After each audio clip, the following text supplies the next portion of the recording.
नमस्कार। आज हम श्री मद्भगवत गीता के विषय में बात करना आरंभ करेंगे। राजस्थान विश्वविद्यालय के बीए संस्कृत के तृतीय वर्ष में श्री मद्भगवत गीता का दूसरा, तीसरा और चौथा अध्याय पाठ्यक्रम में है, वो हम यहाँ पर प्रारंभ कर रहे हैं।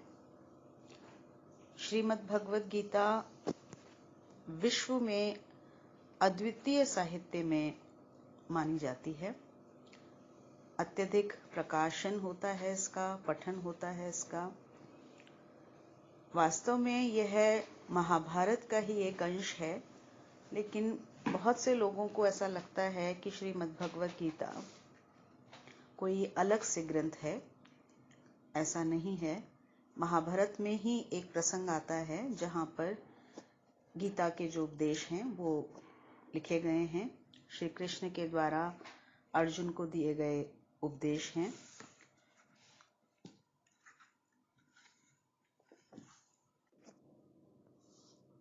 अर्जुन और श्री कृष्ण की ये जो एक वार्ता है वो मानव इतिहास की सबसे बड़ी दार्शनिक और धार्मिक वार्ता भी अगर कही जाए तो कोई बड़ी बात नहीं है। महाभारत का जब युद्ध हुआ, उस युद्ध के प्रारंभ में अर्जुन के मोहग्रस्त होने पर श्री कृष्ण ने अर्जुन को समझाने के लिए, उसे युद्ध के लिए प्रेरित करने के लिए जो बातें कही थीं, वही सब गीता में है। इसके लिए थोड़ी सी भूमिका, हम महाभारत के युद्ध की भूमिका को जानना चाहेंगे, जो लोग इसके विषय में नहीं जानते हैं। कुरुवंश में धृतराष्ट्र और पांडु दो भाई थे, और जो राजा भरत हैं ये उनके वंशज थे। धृतराष्ट्र के जो पुत्र थे वो कौरव थे, और पांडु के जो पुत्र थे वो पांडव थे। कौरव 100 भाई थे और पांडव 5 भाई थे। धृतराष्ट्र जन्मांध थे और पांडु यद्यपि छोटे थे, लेकिन धृतराष्ट्र के जन्मांध होने के कारण पांडु को राज्य सिंहासन मिला। राज्य की देखरेख का उत्तरदायित्व उनके पास में आया, और यही बात धृतराष्ट्र को कहीं अखरती थी। लेकिन क्योंकि वो जन्मांध थे इसलिए उनको राज सिंहासन नहीं मिल सकता था, इसलिए पांडु ने ही राज सिंहासन को संभाला। पांडु के 5 पुत्र हुए: युधिष्ठिर, भीम, अर्जुन, नकुल और सहदेव। धृतराष्ट्र के 100 पुत्र हुए, जिनमें से हम दुर्योधन और दुशासन को जानते हैं। उनके बाद के जो उनके पुत्र हैं उनमें से बहुत कम के नाम ही लोगों को विदित हैं। मुख्य भूमिका भी इस सब में दुर्योधन और दुशासन की ही होती है। क्योंकि धृतराष्ट्र को राज्य प्राप्त होना चाहिए था, लेकिन उनके जन्मांध होने के कारण पांडु को राज्य प्राप्त हुआ, तो धृतराष्ट्र के मन में और इसी कारण से धृतराष्ट्र के पुत्रों के मन में भी पांडवों के प्रति एक प्रकार का वैर भाव प्रारंभ से ही पनपता था। पांडु की बहुत कम आयु में ही मृत्यु हो गई थी, और उनके जो 5 पुत्र थे वो भी धृतराष्ट्र की देखरेख में ही पल रहे थे। धृतराष्ट्र और पांडु के जो पुत्र थे उनमें युधिष्ठिर सबसे बड़े थे। दुर्योधन उनके बाद थे, लेकिन युधिष्ठिर सबसे बड़े पुत्र थे। तो उस रीति से युधिष्ठिर को राज्य प्राप्त होना चाहिए था, लेकिन क्योंकि धृतराष्ट्र को अपने समय अधिकारी था वो राज्य प्राप्त करने का, लेकिन उसकी अंधता के कारण उसे राज्य प्राप्त नहीं हुआ, तो धृतराष्ट्र को और उसके पुत्र दुर्योधन को ये लगता था कि ये धृतराष्ट्र का अधिकार था, इसलिए ये जो राज्य है वो दुर्योधन को प्राप्त होना चाहिए। ये जो एक भाव था वो धीरे धीरे दोनों, विशेष रूप से कौरवों के मन में एक प्रकार की कटुता को उत्पन्न करता रहा। कौरव और पांडव सभी की जो शिक्षा दीक्षा थी, जिसमें सैन्य शिक्षा भी थी, ये सब गुरु द्रोण के निर्देशन में होती रही। दुर्योधन में सबसे अधिक भाव था पांडवों के प्रति घृणा का और ईर्ष्या का, और धृतराष्ट्र जो कि कौरव और पांडव दोनों का संरक्षक था, उसे दोनों के साथ में समान व्यवहार करना चाहिए था, लेकिन उसने अपने पुत्रों के प्रति पक्षपात का व्यवहार हमेशा किया। उसके मन में ये बात थी कि उसका जो पुत्र है वही राज्य का उत्तराधिकारी बने, तो बहुत बार वो गलत निर्णय इस कारण से लिया करता था। पांडवों के भाई थे कृष्ण, पांडवों के ममेरे भाई थे कृष्ण, और कृष्ण को हम लोग एक सामान्य व्यक्ति नहीं मानते हैं, उन्हें ईश्वर के रूप में माना गया कि उन्होंने इस धरती पर अवतार लिया, इस रूप में उनको माना गया। लेकिन कथा में हम उनको एक असामान्य व्यक्ति के रूप में भी देख सकते हैं। वो सदैव ही पांडवों का समर्थन करते रहे, धर्म के साथ थे वो, इसलिए भी वो पांडवों के साथ रहते रहे और उनकी रक्षा करते रहे। दुर्योधन, क्योंकि हम बहुत संक्षेप में बात कर रहे हैं तो ज्यादा जो घटनाएं हैं उनका विवरण मैं यहाँ पर नहीं दे रही हूँ। दुर्योधन जिस प्रकार का व्यवहार किया करता था पांडवों से, तो सब लोगों ने मिलकर के ये सोचा कि क्यों ना राज्य का विभाजन कर दिया जाए और फिर इनके बीच की जो कटुता है वो समाप्त हो जाएगी। लेकिन दुर्योधन इस बात के लिए राजी नहीं था और किसी तरह से समझा बुझा करके जो पांडवों को जो राज्य दिया गया, वो भूमि जो उनको दी गई वो बहुत ही बंजर भूमि थी।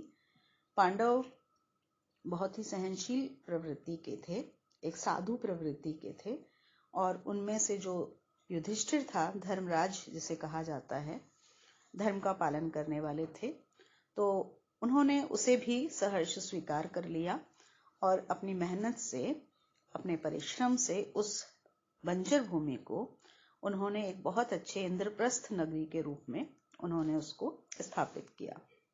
दुर्योधन से यह बात भी सहन नहीं हुई और उसे ये लगा कि मुझे ये भी इनसे वापस लेना है। दुर्योधन के मामा थे शकुनी, जो द्यूत क्रीड़ा में सिद्धहस्त थे और कपट से द्यूत क्रीड़ा खेलने के वो सिद्धहस्त थे।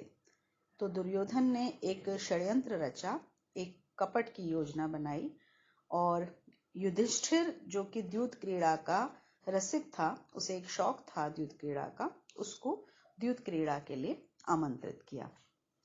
जब द्यूत क्रीड़ा के लिए आमंत्रित किया तो दुर्योधन के स्थान पर शकुनी ने द्यूत क्रीड़ा युधिष्ठिर के साथ खेली और कपट के साथ खेली, और उस द्यूत क्रीड़ा में उन्होंने पांडवों का सारा राज्य, उनकी धन संपत्ति, उनका ऐश्वर्य, सब चीजों को एक एक दाव में लगा करके जीत लिया। जब कोई संपत्ति उनके पास नहीं रही तो उन्होंने युधिष्ठिर के एक एक भाई को दाव पर लगवाया, उन्हें भी जीत लिया। जब वो भी युधिष्ठिर हार गए तो स्वयं को दाव पर लगाया, स्वयं को भी उन्होंने कौरवों के हाथ हरा दिया। उसके बाद जब उन्होंने कहा कि मेरे पास अब कुछ नहीं बचा है, तो दुर्योधन ने कहा कि नहीं, अभी तुम्हारे पास है। और वो कौन है? द्रौपदी। द्रौपदी जो पांडवों की, पांचों पांडवों की पत्नी थी। इसके पीछे भी एक कथा है। उन्हें दाव पे लगाने के लिए कहा गया और उन्हें दाव पर लगाना पड़ा, और क्योंकि कपट से खेली जा रही थी पूरी क्रीड़ा, तो द्रौपदी को भी वो हार गए। द्रौपदी को जब वो हार गए तो दुर्योधन ने द्रौपदी को राज्यसभा में बुलवाया और वहां उसके चीरहरण का प्रयास किया। द्रौपदी विलाप करती रही, पुकार करती रही, सभी से विनती करती रही, लेकिन किसी ने भी उसकी बात को नहीं सुना और अंत में श्री कृष्ण को उसने पुकारा, ऐसा कथा में कहा जाता है। और श्री कृष्ण के दैवी हस्तक्षेप से द्रौपदी की रक्षा हो पाई। इसके बाद उन्होंने ये शर्त रखी, कौरवों ने पांडवों के सामने, कि उन्हें 13 वर्ष के लिए वनवास पर जाना पड़ेगा, जिसमें से 1 वर्ष अज्ञातवास पर उन्हें रहना पड़ेगा उसके बाद वो अपने राज्य को प्राप्त कर सकते हैं। इस बात को, इस शर्त को स्वीकार करके जो पांडव थे वो 12 वर्ष का वनवास और 1 वर्ष का अज्ञातवास पूरा करके वापस आए। और जब वो वापस आए तो उन्होंने दुर्योधन से अपने राज्य को पुनः प्राप्त करने के लिए कहा, पुनः देने के लिए कहा, लेकिन दुर्योधन ने उससे, इस बात से इनकार कर दिया। और जब ये कहा गया कि 5 राज्य ना देकर के 5 गांव ही दे दिए जाए, तो दुर्योधन ने यहां तक कह दिया कि मैं सुई की नोक के बराबर भूमि भी नहीं दूंगा। अब जो युद्ध था अपने अधिकार के लिए, क्योंकि ये क्षत्रिय थे, वो अवश्यंभावी हो गया था, तो युद्ध निश्चित हुआ। इसके बाद में भी कृष्ण उनके संदेशवाहक बनकर के गए पांडवों के, ताकि शांति की स्थापना हो सके, लेकिन उसे भी अस्वीकार कर दिया गया और युद्ध निश्चित हो गया। जब युद्ध निश्चित हो गया, उसके बाद की एक कथा हम सुनते हैं कि श्री कृष्ण एक बार अपने भवन में लेटे हुए थे और दुर्योधन उनके भवन में पहुंचे। किसी ने कहा कि कृष्ण के पास में बहुत शक्ति है और पांडवों का वो साथ देते हैं, अगर वो पांडवों का साथ दे देंगे पूरी तरह से तो युद्ध में हमारी विजय होना संदिग्ध हो जाएगा, तो तुम्हें कृष्ण के पास में जाना चाहिए। तो इसलिए दुर्योधन उनके पास में गए। द्वारपाल से जब उन्होंने पूछा तो द्वारपाल ने कहा कि वो अभी निद्रा में हैं, सो रहे हैं, विश्राम कक्ष में हैं, तो आप उनके कक्ष में जाकर के आप प्रतीक्षा करें, जब वो उठ जाएंगे तो वो आपसे बात कर लेंगे। दुर्योधन उनके कक्ष में गए और जिस प्रकार से दुर्योधन एक अहंकारी व्यक्ति था, वो जाकर के कृष्ण के सिरहाने जो आसन रखा था वहां जाकर के बैठ गए, या पलंग के सिरहाने जाकर के वो बैठ गए। थोड़ी देर बाद अर्जुन, जो कृष्ण के सिर्फ फुफेरे भाई ही नहीं थे, उनके मित्र भी थे, उनके शिष्य के समान भी थे, वो भी वहां गए कृष्ण के पास में सहायता मांगने के लिए। और द्वारपाल से वही उत्तर उनको प्राप्त हुआ, वो भी कक्ष के अंदर गए। और क्योंकि एक शिष्य भाव था अर्जुन के मन में कृष्ण के प्रति, तो वो उनके चरणों की तरफ उन्होंने अपना स्थान ग्रहण किया। जब कृष्ण की नींद खुली, तो क्योंकि जब हम उठेंगे तो हमें अपने पैरों की तरफ ही कोई पहले दिखाई देगा, तो उन्होंने देखा कि अर्जुन वहां पर बैठे हुए हैं। वो अर्जुन से बात करने लगे, तो दुर्योधन को लगा कि ये तो अर्जुन से पहले बात करेंगे और अर्जुन को सब कुछ दे देंगे, तो मुझे तो कुछ प्राप्त नहीं हो पाएगा। तो दुर्योधन ने कहा कि मैं पहले आया हुआ हूं, पहले बात करने का अधिकार मुझे है। तो श्री कृष्ण ने कहा, हाँ पहले तुम बोलो। तो उसने कहा, मुझे आपकी सहायता चाहिए युद्ध में। तो उन्होंने पूछा कि क्या चाहिए तुम्हें? मेरे पास में अक्षौहिणी सेना है और एक मैं हूं।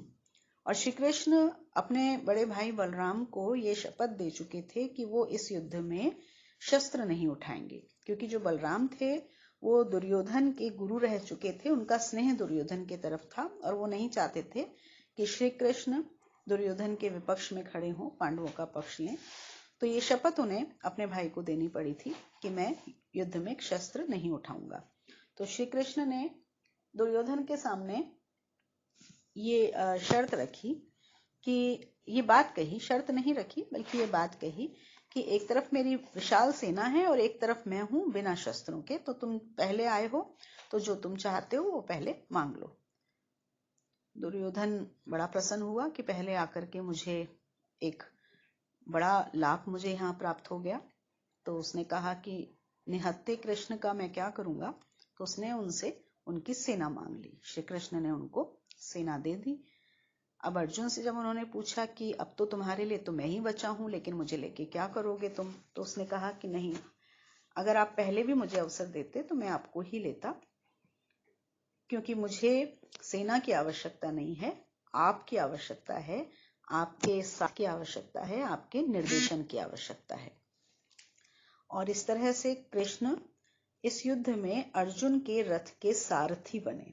सारथी केवल वो नहीं है जो रथ हाँक रहा है, सारथी वास्तव में वो है जो आपके मार्ग को निर्देशित कर रहा है, आपका पथ निर्देशित कर रहा है, आपको बता रहा है कि आपको कहाँ जाना है, कहाँ नहीं जाना है, आपके लिए क्या उचित है, क्या उचित नहीं है, क्या अनुचित है। तो सारथी की भूमिका हमारे जीवन में एक बहुत बड़ी भूमिका होती है। तो जब कुरुक्षेत्र जहां पर ये युद्ध होने वाला था, वहां पर युद्ध प्रारंभ होने लगा। दोनों सेनाएं आमने सामने खड़ी थी, एक तरफ कौरवों की सेना और एक तरफ पांडवों की सेना। उस समय श्री कृष्ण जो अर्जुन के सारथी थे, उनका रथ हाँक रहे थे। श्री कृष्ण से अर्जुन ने ये कहा कि आप मेरा रथ इस कुरुक्षेत्र के मध्य में, युद्ध क्षेत्र के मध्य में लेकर के चलें। दोनों तरफ सेनाएं खड़ी हैं। आप अपने सामने एक दृश्य देख सकते हैं कि दोनों तरफ सेनाएं बिल्कुल तैयार खड़ी हैं। कुछ ही क्षणों में युद्ध आरंभ होने वाला है। लेकिन उसी समय अर्जुन का रथ लेकर के श्री कृष्ण उस युद्ध क्षेत्र के बिल्कुल मध्य में पहुंच गए हैं। और जब वो उस मध्य में पहुंच जाते हैं तो वहां से वो देखते हैं कि सामने की तरफ जो सेना है जिससे उन्हें युद्ध करना है, और युद्ध करने का तात्पर्य जीत की आशा रखना है, विजय की आशा रखना है। और विजय कब प्राप्त होगी? जब हम अपने शत्रु को परास्त करेंगे, तभी विजय प्राप्त हो सकती है। कौन है वे शत्रु? उन शत्रुओं में उनके पितामह हैं, भीष्म पितामह, उनके गुरु हैं द्रोण, उनके भाई हैं कौरव, और ऐसे जितने भी लोग हैं वो किसी न किसी प्रकार से उनके किसी संबंध से, किसी मित्रता से, सब किसी न किसी प्रकार से उनसे जुड़े हुए हैं। अर्जुन ने जब ये सब देखा तो अर्जुन मोह से ग्रस्त हो गए और उन्हें लगा कि ये मैं क्या कर रहा हूं। अपने लोगों को, अपने आत्मीय जनों को मार करके मैं जिस राज्य को प्राप्त करूंगा तो क्या मैं सुख भोग पाऊंगा? ऐसा सुख जो अपनों के रुधिर से रंजित हो, ऐसा सुख मुझे प्राप्त नहीं करना है। अर्जुन को वहां पर इस प्रकार का मोह हुआ और उन्होंने अपने हथियार रख दिए और उन्होंने कहा कि मैं युद्ध नहीं करूंगा। अर्जुन क्योंकि क्षत्रिय हैं और क्षत्रिय का धर्म युद्ध करना है, युद्ध क्षेत्र से पीठ दिखा करके भागना नहीं है। यदि अर्जुन उस समय मोहग्रस्त होकर के युद्ध क्षेत्र से पीठ दिखा करके वापस आ जाते तो आज हम अर्जुन को या पांडवों को वीर नहीं कहते, दयालु नहीं कहते, ये नहीं कहते कि अपनों को मार करके वो विजय प्राप्त नहीं करना चाहते थे, ऐसे साधु लोग थे, बल्कि हम ये कहते कि वो कापुरुष थे, वो कायर थे। उन्हें लगा कि इस सेना से हम विजयी नहीं हो सकते, इसलिए उन्होंने इस प्रकार का बहाना बनाया और युद्ध क्षेत्र से पीठ दिखा करके भाग गए। ऐसे समय सारथी का बहुत महत्व होता है। श्री कृष्ण जो उसके सारथी थे, वहां पर उन्होंने अर्जुन को समझाया कि अर्जुन को ये युद्ध करना चाहिए और क्यों ये युद्ध करना चाहिए।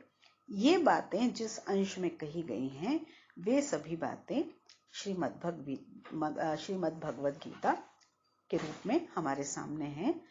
और इसमें कर्म योग, भक्ति योग, ज्ञान योग के द्वारा मनुष्य को वो मार्ग बताए हैं जो आज के समय में भी, इतने पुराना जो ये ग्रंथ है, करीब 5,000 वर्ष पूर्व का जो ये ग्रंथ है, आज भी प्रासंगिक है।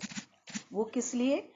क्योंकि इसमें ये बताया है कि मनुष्य को अपने जीवन में क्या करना चाहिए, किस प्रकार करना चाहिए और क्यों करना चाहिए। तो ये हमारे लिए आज भी उतना उपयोगी है जितना ये उस समय अर्जुन के लिए रहा होगा। आज बड़े बड़े कोर्सेज में गीता को पढ़ाया जाता है ताकि मनुष्य समझ सके कि उसे कब किस चीज का चयन करना है और किसका चयन नहीं करना है। तो इस गीता के दूसरे अध्याय से अब हम अगले वीडियो में इसको पढ़ना आरंभ करेंगे। नमस्कार।